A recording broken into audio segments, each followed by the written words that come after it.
SCO সম্মেলনের প্রেক্ষাপটে ভারতের প্রধানমন্ত্রী নরেন্দ্র মোদী, রাশিয়ার প্রেসিডেন্ট ভ্লাদিমির পুতিন এবং চীনের প্রেসিডেন্ট শি জিনপিং এর সঙ্গে সাক্ষাৎকে লজ্জাজনক আখ্যা দিয়েছেন ডোনাল্ড ট্রাম্পের বাণিজ্য উপদেষ্টা পিটার নাভারো। তিনি বলেন, মোদীকে দুই দেশের শীর্ষ নেতার সঙ্গে হাত মেলাতে দেখে সত্যি অদ্ভুত লাগছে এবং তিনি বুঝতে পারছেন না মোদীর মনোভাব কি। নাভারো আরও বলেন, আশা করা যায় মোদী বুঝবেন যে তাকে মার্কিন যুক্তরাষ্ট্রের পাশে থাকতে হবে, রাশিয়ার সঙ্গে নয়।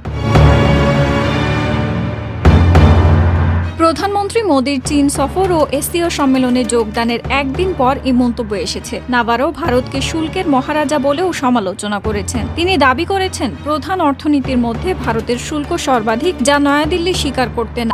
নাভারো জানান, ভারতকে দুই দিক থেকে শুল্কবাজি কারণে জরিমানা করা হয়েছে। একদিকে এটি প্রতিশোধমূলক, যা ভারতের অন্যায় বাণিজ্য চালনার ফল, অন্যদিকে ভারত রাশিয়া থেকে তেল কেনার কারণে অতিরিক্ত 25% শুল্ক আরোপ করা হয়েছে।